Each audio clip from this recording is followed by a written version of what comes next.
গল্পস্বপ্নে আমাদের আজকের নিবেদন সৎ ভূতের গল্প।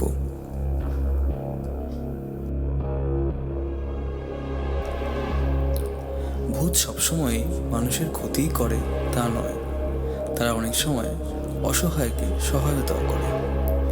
নিশ্চয়ই এইসব সহায়তাকারী সৎ ভূতকে স্বয়ং ঈশ্বরই প্রেরণ করেন। এই ধরনের সৎ ভূতের এক গল্প শোনা গিয়েছে এক নৌকা মাঝির মুখ থেকে। সুন্দরবন থেকে হলদিয়ার মধ্যে যাতায়াতকারী নৌকার এক মাঝি এই গল্পটি বলেছেন। সেবার মাঝির সঙ্গে সাহায্যকারী ছিল হৃদয় নামে এক অল্প বয়সী উৎসাহী তরুণ। তারা তখন যাচ্ছে সুন্দরবন থেকে, মাঝ নদী বরাবর নৌকা এসে পড়েছে। এমন সময় একটা অদ্ভুত ঘটনা ঘটল। হৃদয় আর মাঝি নৌকায় ছাউনিতে বসে কাজ করছিল। কয়েকদিন ধরে প্রচণ্ড ঝড় বৃষ্টি হচ্ছে। তাদের গতিপথের কিছু একটা নিশ্চয়ই গণ্ডগোল হয়েছে। ঠিক কোন জায়গায় তারা এখন আছে তা নির্ভুল হিসেবের কিছুতেই মিল হচ্ছিল না। হৃদয় এতটাই বিব্রত হয়ে পড়েছিল যে লক্ষ্যও করেনি কখন মাঝি তার ছাউনি থেকে বেরিয়ে চলে গিয়েছে। সে হঠাৎ উঠে বলল, ভাইজান, আমরা ঠিক পথেই চলেছি। কোনো উত্তর না পেয়ে ফিরে তাকিয়ে অবাক হয়ে গেল। মাঝি তার জায়গায় বসে নেই, সেখানে অন্যকে অপরিচিত লোক বসে কী সব করছে। তার পরনে কালো পোশাক। প্রায় আটকে উঠে হৃদয় বলল, আরে কে আপনি? এখানে কি করতে এসেছেন? লোকটি আস্তে আস্তে উঠে দাঁড়ালো। তার মুখের দিকে নিবিষ্ট চিত্তে তাকালো, শূন্য সে দৃষ্টি। তারপর নৌকার ছাউনি আরও ভিতর দিকে নীরবে চলে গেল।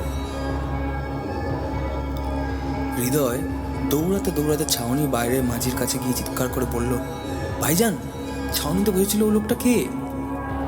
মাঝি বিরক্ত হয়ে বলল, এমন হট্টগোল করছো কেন? মাঝ নদীতে নৌকা, বাইরের লোক কোথা থেকে আসবে? নিশ্চিত তুমি ভুল কিছু দেখেছ। হৃদয় বলল, আপনি কতক্ষণ উঠে এসেছেন ভাইজান? মাঝি বলল, মিনিট 10 হবে। তাহলে ওই লোকটা এতক্ষণ বসে বসে ছাউনির ভিতর কি করছিল সেটা দেখে এলেই তো পারতে। মাঝি ব্যস্ত হয়ে এলো। দেখলো সত্যি ছাউনির ভিতর একটা স্লেটের ওপর পাকা হাতে লেখা, নৌকা ভুল পথে চালাচ্ছেন।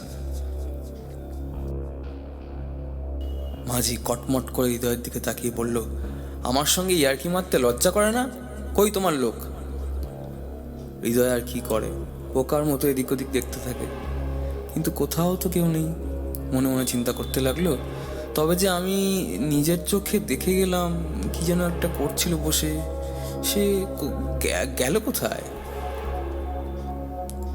মাঝি ভাবলো, হৃদয় বোধ হয় চালাকি করার জন্য নিজের হাতে স্লেটের ওপর লিখে আমার সঙ্গে মজা করছে। হৃদয়কে ধমক দিয়ে বলল, এই স্লেটের উল্টো দিকে এই কথাটা লেখো তো।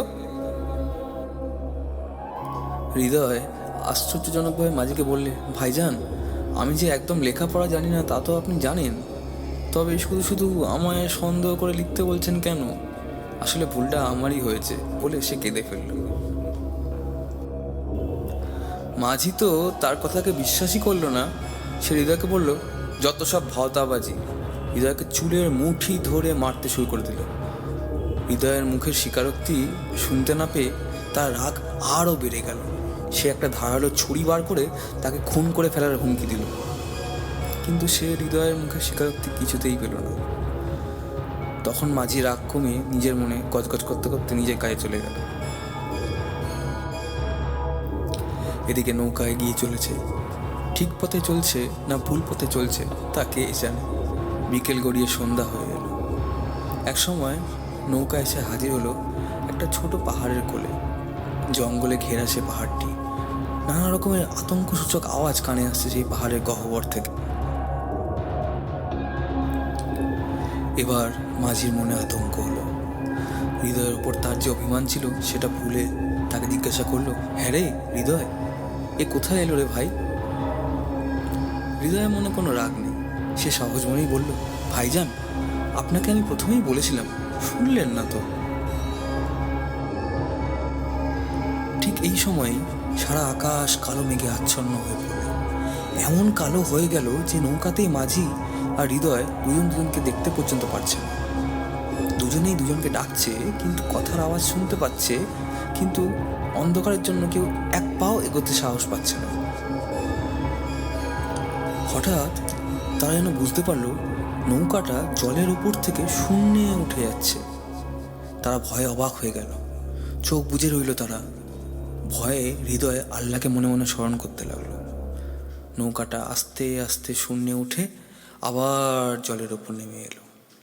একজন কালো কুচকুচে লোক জল থেকে উঠে এলো। তার মুলোর মতো দাঁত, চুলগুলো খাড়া হয়ে আছে, আর মোটা আর বিরাট লম্বা চেহারা। ভয়ে জড়সড় হয়ে হাত জোড় করে বসলো মাঝি আর হৃদয়। বিরাট আকারের কালো লোকটা তাদের বললে, তোদের না মানা করেছিলাম? সে মানা করা সত্ত্বেও তোরা এদিকে চলে এলি কেন?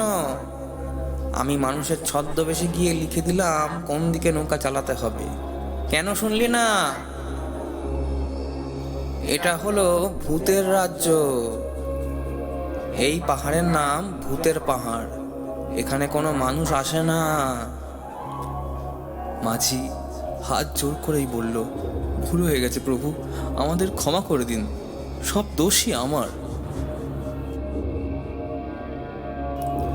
ভূতটা তখন বলল, ঠিক আছে, আমি তোদের কোনো ক্ষতি করব না, আর কাউকে তোদের ক্ষতিও করতে দেব না।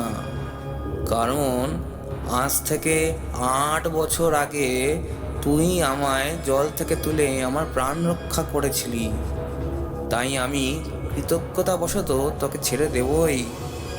যা, পালা এখান থেকে।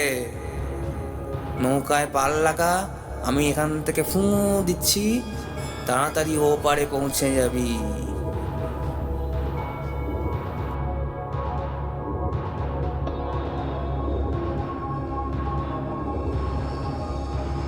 আশা করি গপ্পসপ্পে আমাদের আজকের নিবেদনটি আপনাদের ভালো লেগেছে। ভালো লেগে থাকলে লাইক, শেয়ার ও সাবস্ক্রাইব করতে ভুলবেন না কিন্তু। ধন্যবাদ।